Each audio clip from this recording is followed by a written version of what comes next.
আমি এমন একটা দেশে আছি যে দেশের ম্যাপ দেখতে অনেকটা ড্রাগনের মতো।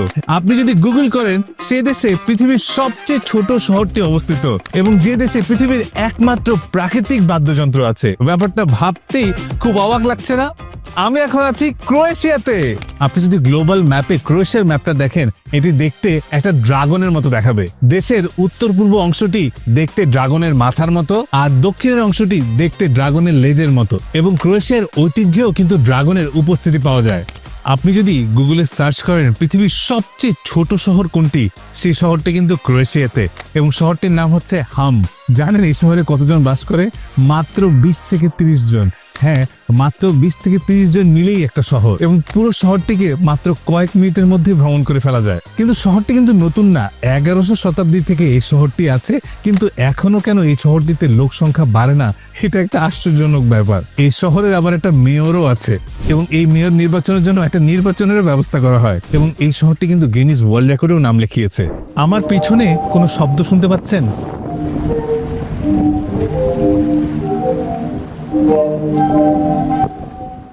আমি এখন যেখানে দাঁড়িয়ে আছি সেটি পৃথিবীর খুব ইন্টারেস্টিং একটা জায়গা। এই যে শব্দ বা বাদ্যযন্ত্র শুনতে পাচ্ছেন, কোথায় বাজছে জানেন? এখানে কিন্তু কেউ বাজাচ্ছে না। আমি যদি বলি এই ঢেউয়ের শব্দ এবং বাতাসের শব্দে বাদ্যযন্ত্রটা বাজছে, এটিকে সি অর্গান বলা হয়। ক্রোয়েশিয়ার জাদার শহরে এটি অবস্থিত। কিভাবে হয় জানেন? এখানে প্রায় 35টা পাইপ লাগানো আছে, এবং ঢেউ এবং বাতাসের মাধ্যমে এই বাদ্যযন্ত্রটা বাজতে থাকে এবং প্রতিবার বিভিন্ন রকম আওয়াজ তৈরি করে। নিকোলো বেসিচ নামের একজন আর্কিটেক্ট 2005 সালে এটি তৈরি করেন। বলা হয় এই মিউজিকটা শুনতে শুনতে এখান থেকে সূর্যাস্ত দেখা পৃথিবীর সবচেয়ে সুন্দর সূর্যাস্ত দেখাগুলোর মধ্যে একটি। ক্রোয়েশিয়ার নামগুলো কিন্তু খুবই অদ্ভুত। যেমন ওদের মুদ্রার নাম হচ্ছে কুনা, এবং ওদের একটা পানীয় আছে আঙ্গুরের রস, এটার নাম হচ্ছে রাজিকা। ক্রোয়েশিয়ার পতাকাটা দেখেছেন? বলুন তো কোন দেশের পতাকার সাথে মিল আছে?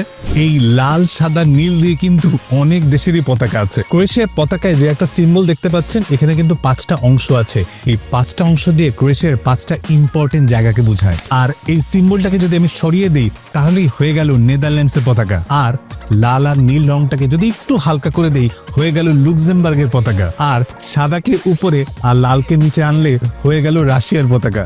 এই পারমুটেশন কম্বিনেশন করলে আপনি প্যারাগুয়ে, সার্বিয়া, স্লোভেনিয়া, স্লোভাকিয়া এই সবগুলো পতাকাই পেয়ে যাবেন। যারা পতাকা নিয়ে পড়াশোনা করে তারা তো পুরাই কনফিউজড হয়ে যাবে। যাই হোক, কিছু সাধারণ জ্ঞান নিশ্চয় পেয়ে গেলেন। সামনেই ঈদের ছুটি আছে, অনেকেই হয়তো ভাবছেন পরিবারকে নিয়ে কোথাও ঘুরতে যাবেন। আপনি যদি ইন্টারন্যাশনাল ফ্লাইট এবং ইন্টারন্যাশনাল হোটেল কোথায় বুকিং দিবেন তা নিয়ে ভাবছেন, তাহলে আমি একটা সাজেশন দিতে পারি। এবং আপনার ডেস্টিনেশন যদি ইউরোপ হয় তাহলে কিন্তু আমি রিকমেন্ড করব টার্কিশ এয়ারলাইন্স দেখতে পারেন, এবং এখনই বুক করে ফেলতে পারেন গোজায়ানের মাধ্যমে। আমি আমার ট্যুর প্ল্যান করার সময় দেখলাম গোজায়ান থেকে ইন্টারন্যাশনাল ফ্লাইট তো বুক করা যাচ্ছেই, পাশাপাশি বিভিন্ন রকম হোটেলেও নানান রকম অফার আছে। এক্ষেত্রে আপনার যদি কোনো কনফিউশন থাকে আপনি কিন্তু ওদের 24/7 সার্ভিসও পাবেন। তাই আমার মতো লিমিটলেস প্ল্যানিং করে ছুটির প্ল্যানগুলো করে ফেলতে পারেন গোজায়ান থেকে। আমি এখন দাঁড়িয়ে আছি ক্রোয়েশিয়ার খুব বিখ্যাত একটা জায়গার সামনে। প্রায় -6 to -7 ডিগ্রি সেলসিয়াস চলছে, চারপাশে শুধু বরফ আর বরফ, কিন্তু এই ঝর্ণাগুলো দিয়ে সুন্দর করে পানি বইছে, যা একটা দেখার মতো দৃশ্য। ক্রোয়েশিয়া কিন্তু ক্রিসমাস মার্কেটের জন্য খুবই বিখ্যাত। জাগ্রেব ক্রিসমাস মার্কেটে 2016, 17, 18 এই তিনবার ইউরোপের সেরা ক্রিসমাস মার্কেটের খ্যাতি পেয়েছে। এই সময় পুরো শহরটি বিভিন্ন লাইটে সজ্জিত হয়ে যায়, এবং এ সময় বিশেষ আকর্ষণ হচ্ছে আইস স্কেটিং। বিশ্বের প্রথম ফাউন্টেন পেন কিন্তু ক্রোয়েশিয়া আবিষ্কৃত হয়, এবং এই আবিষ্কারটা নিয়ে ওরা ভীষণ রকমের গর্বিত।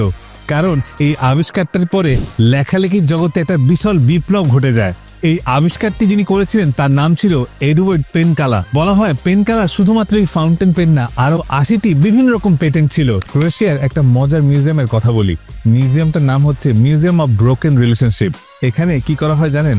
যখনই কারো ব্রেকআপ হয় তখন তারা তাদের রিলেশনশিপের জিনিসপত্রগুলো এখানে রেখে যেতে পারে, এবং এখানে খুব সুন্দর করে ব্রেকআপের আগের জিনিসগুলো গুছিয়ে রাখা হয়, এবং এটি দেখার জন্য প্রচুর মানুষ ঘুরতে আসেন। এই মিউজিয়ামটি 2006 সালে প্রতিষ্ঠিত হয়, এবং এই মিউজিয়ামটি যিনি বানিয়েছিলেন তিনি তার আসলে নিজের ব্রেকআপের পরে এই মিউজিয়ামটি বানিয়েছিলেন। এই মিউজিয়ামটা কিন্তু 2011 সালে ইউরোপের বেস্ট মিউজিয়াম হিসেবে পুরস্কৃত হয়। এই মিউজিয়ামে সব অদ্ভুত অদ্ভুত জিনিস থাকে, যেমন একজন তার প্রাক্তনের বুমেরাং এখানে রেখে গেছে, এবং ওখানে লেখা আছে বুমেরাং এর মতো প্রাক্তনও যদি আবার তার জীবনে ফিরে আসতো, আবার কেউ তার প্রথম ডেটের স্মৃতি ধরে রাখার জন্য আস্ত একটা গাড়ির দরজা এখানে রেখে গেছে।